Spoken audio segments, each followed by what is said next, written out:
ఆదివారం సమయం 9:15. మహేంద్ర సింగ్ ధోని క్రీజ్లోకి వచ్చాడు. అతని రాక పట్ల విధి కూడా కంపించింది. చాలా మంది అతని విధ్వంసం చూడకపోయినా అతని విధ్వంసం ఎలా ఉంటుందో అందరికీ తెలుసు. అతను ఒక్కసారిగా ఉరిమాడు. 3 బంతుల్లో 3 సిక్స్లు కొట్టాడు. స్టేడియం అంతా దద్దరిల్లింది. ఐపీఎల్లో ఆడిన మొదటి 3 బంతుల్లో 3 సిక్స్లు కొట్టిన మొదటి ఇండియన్ ప్లేయర్గా చరిత్ర సృష్టించాడు. అందరూ వింటేజ్ ధోనిని చూశారు. అంత పెద్ద ఫినిషర్ని కూడా చాలా మంది ఇంకా ఎందుకు ట్రోల్ చేస్తారు? ట్రోల్ చేసే వాళ్ళు 100ల్లో ఉంటే అభిమానించే వాళ్ళు కోట్లలో ఉన్నారు. కొంతమంది ట్రోల్ చేసే బ్యాట్స్మెన్ని జనాలు విజిలేసి హీరోని చేశారు. వాళ్లే ఒప్పుకున్నాక నువ్వు నేనేంటి ఒప్పుకునేది? Once a finisher always a finisher.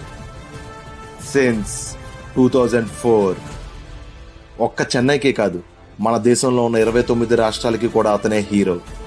Mahindra Singh Dhoni.